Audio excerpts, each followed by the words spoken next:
Hello, entrepreneurs. Welcome to another episode of Entrepreneur Fundamentals. My name is Robert Bitto. And last week, I celebrated 23 years in business, owning the same business that I started from nothing back on September 16th, 1999. That was the official opening date of the store that I had and the website that I started at the same time, which made me one of the first people in the world to sell Latin American arts and crafts online. And I think I'm the last one left from the late 90s, early 2000s. But yeah, I have staying power when it comes to that sort of thing. And I guess I'll be around for as long as I want, despite everything that's happened. And I mean, I have to look back and say that it's been a good run, but there have been a lot of ups and downs. I mean, I can list all the bad things that have happened to me. I was held up at gunpoint. A customer found me tied up in the back. I have had to change places of business. I had to close a retail store. You know, I've had like employee issues, not so much. That's not a bad thing. All of these things have changed online. Postal rates internationally doubled in January of 2016. That was memorable. I lost 90% of my international business overnight. So a lot of bad things have happened, and I'm still here, and I keep going. So I don't know. What else can I say? I might be up for some more changes in the next 15 months or so, because I am in this dumpy building that was recently sold, and the new owners think they have a hot property in San Diego.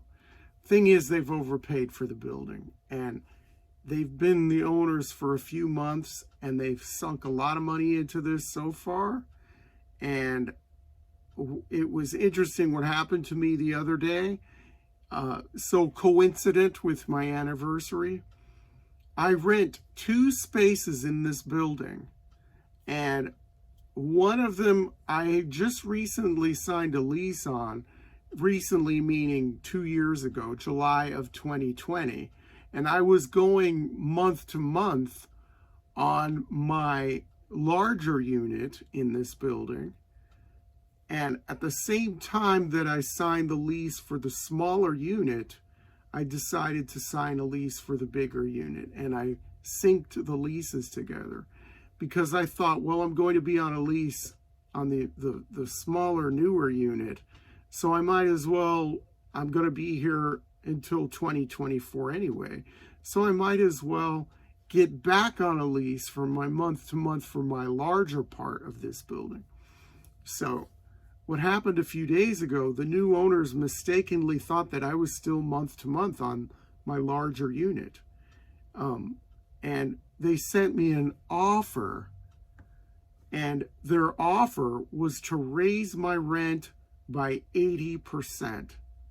What did I just say? I didn't say 8%. I said 80%. That's what they wanted to raise my rent by. But then I said, I'm not month to month. I signed a lease in July of 2020 when I signed a contract to get more space in this building. I signed a lease and I showed them the paperwork. I had the paperwork right here. And I whipped it out and I showed them. And it was like, oops, I guess we made a mistake. But what they did is they showed their hand.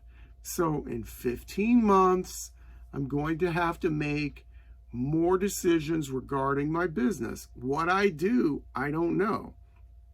I may relocate to another city. I might leave California. I have no idea. I might liquidate. It could be the end in year 25. I don't know. I don't know what I'm going to do. But this is what happens when you're in business. And that's what's happened the past 23 years. I've had some great runs with this, But then there's a feeling that I have that I'm, being tossed around sometimes. Because when you get hit with something like this, now I know what to expect 15 months from now, if they're still here. They overpaid for this building, and I have a feeling if they financed it, which I think they did, I'm not sure, they could have paid $4 million in cash. Oh, if they finance this with a bank, I don't see how they are going to be able to keep up with this, because people are leaving. They're getting their notices. I'm not the only one who got this 80% increase thing, which I shouldn't have gotten, but other people who are month to month here are getting hit with similar increases, and they're leaving. So you can't make any money with a vacant building. And I was once in an apartment complex that went condo, and it was during the housing crisis of 2008. And these people thought they had a hot property, just like here. And they wanted to sell these condos for $189,000, just regular apartments that they didn't put any money into. They thought they were going to make a lot of money. The housing crisis hit, and then they were left hanging high and dry. And then I was still in that apartment. I was like one of the only people in the building, because they evicted a whole bunch of people and started converting them into condos. And then there was a halt, and then the building went into receivership, and I was like still there, still renting. And I have a feeling that might happen here too. In 2024, when my lease is up, I may be still paying the same amount of rent that I am here, because they may get this building taken away from them. I don't see how they can make a profit here. And I don't know what the heck they were thinking when they bought it. But this ties into the whole 23 years in business, because you'll have things like this happen to you if you've been in business for a long time.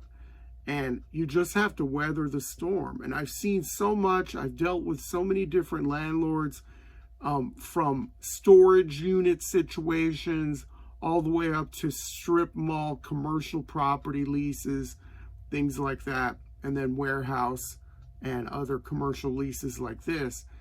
I've seen it all. So, I mean, nothing phases me anymore. But I was a little shocked with an 80% increase. It's like, what do you think? You think people are going to go, okay, I'm going to stay? Oh, well. I should have gotten the message when they knocked on my door and all three of the owners were in masks and they didn't want to shake my hand.